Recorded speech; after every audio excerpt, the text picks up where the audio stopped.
Yeah, so far we're over this year, over 110 homicides so far this year. And it's an epidemic, and it's something that needs to be addressed. There needs to be a full court press from everybody, from the politicians to the community activists, from the church leaders. Everyone has to get involved. The day that you can't sit in your car without someone coming up and shooting you. And I think this is the second time that this has happened in as many weeks. I believe the Bridgeport shooting over by the White Sox Park was the other time when someone was just sitting in their car and someone shot them with inside the car. It's something that needs to be done. I mean, bringing people together, what exactly would you want?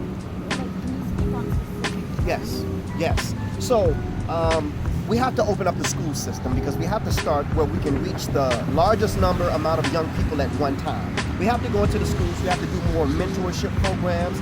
We have to do more violence prevention programs. And then we need the church to come out of the church to get involved in the street.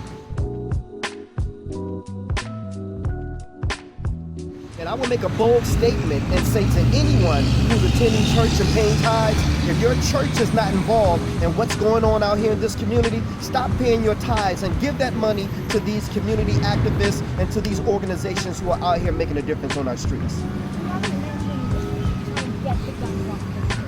How do you do that? Well, it's an illegal gun flow that's happening right now. And there's a big election and there's a big campaign and they're on their way to Chicago. Do not let these Republicans nor Democrats come to our city without addressing gun control, without addressing gun violence. We need to hold everyone to the carpet. And I would go as far as to say, these gun manufacturers, let's start putting serial numbers on the bullets and the shell cases versus just the guns. Because then you can pick up the shell casings and direct that back to the person who bought the bullets. Then we'll start getting somewhere. Yes. Do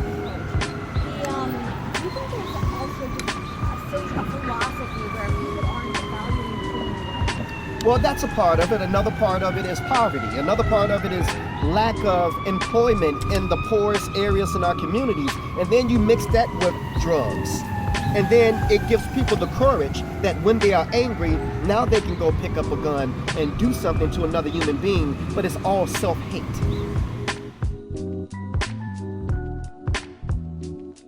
And let's pray for this family. Let's pray for the victims, these over 110 victims of the year. Let's continue to pray for them, their families, and I'll be speaking to the family in a moment just to give them some words of comfort.